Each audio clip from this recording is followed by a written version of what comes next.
বাচ্চা খাবে গরম আছে গরম আছে থাক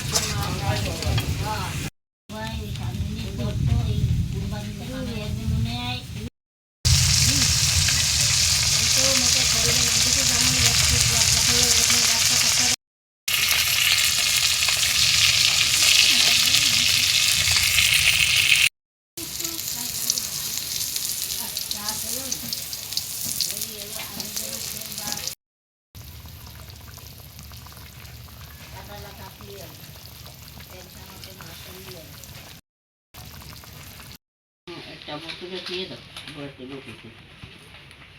বাটি উঠিতে দিয়ে মুখ আটকে আনতে পারিস ভালো